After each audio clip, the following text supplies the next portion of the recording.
ಖಂಡಿತ ಗುರುಗಳೇ. ಇನ್ನು ಮುಂದಿನ ರಾಶಿ ತುಲಾರಾಶಿ. ತುಲಾರಾಶಿಯವರ ವರ್ಷ ಭವಿಷ್ಯ. ತುಲಾರಾಶಿ, ತುಲಾಲಗ್ನ. ತುಲಾರಾಶಿ ಮತ್ತು ತುಲಾಲಗ್ನದಲ್ಲಿರ್ತಕ್ಕಂಥವ್ರಿಗೆ ಚಂದ್ರ ಮತ್ತು ಗುರು ಕಳೆದ ವರ್ಷ ಲಾಭ ನಷ್ಟಗಳ ಮಧ್ಯದಲ್ಲಿದ್ದೀರಿ. ಆದರೆ ಈ ವರ್ಷ ಪ್ರಾರಂಭದಲ್ಲಿ ಒಂದಿಷ್ಟು ಒಳಿತನ್ನು ಕಾಣ್ತೀರಿ. ತುಂಬ ವರ್ಷಗಳಿಂದ ಅನುಭವಿಸ್ತಾ ಇರ್ತಕ್ಕಂಥ ಕಷ್ಟಕ್ಕೆ ಪರಿಹಾರ ಯಾವಾಗಪ್ಪ ಭಗವಂತ ಅಂತ ಕೇಳುವಂಥ ಪರಿಸ್ಥಿತಿ ನಿಮ್ಮದು. ಆದರೂ ಭಯ ಪಡೆದಿರ ಧೈರ್ಯವಾಗಿ ಒಂದು ಹೆಜ್ಜೆ ಮುಂದೆ ಹಾಕಬೇಕು. ಆದರೆ ಏನನ್ನು ನಂಬಿ ನೀವು ಮುಂದೆ ಹೋಗ್ತಿರಲ್ಲ, ಆಗಲೇ ಒಂದಷ್ಟು ವ್ಯತ್ಯಾಸ ಆಗ್ತಾ ಇರತ್ತೆ. ನಿಮ್ಮ ಹಿಂದೆ ನಿಮಗಿರ್ತಕ್ಕಂಥವರು ನಿಮ್ಮ ಮಿತ್ರರು ಅಂತ ನೀವು ತಿಳಿದಿದ್ದೀರಿ, ಆದರೆ ಶತ್ರುಗಳ ಜೊತೆಯಲ್ಲಿ ಸಹಿತ ನೀವಿದ್ದೀರಿ.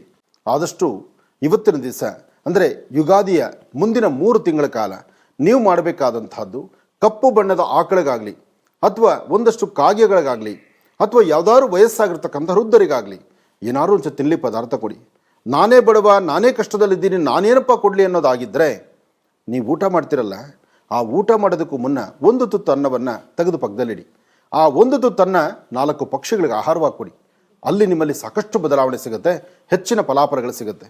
ಇದ್ರ ಜೊತೆಗೆ ಹರಿಯೋ ನೀರ ಸ್ನಾನ ಅಥವಾ ಒಂದು ಸಮುದ್ರ ಸ್ನಾನ, ಕೆಲವಷ್ಟು ಋಣಬಾಧೆಗಳಿದೆ. ಇದ್ರ ಜೊತೆಗೆ ಶಿವಾಲಯಕ್ಕೆ ಬಂದು ಒಂದಷ್ಟು ಉಪ್ಪು, ಬೆಲ್ಲ ಇಂತಹದ್ದನ್ನು ದಾನವಾಗಿ ಕೊಡಿ.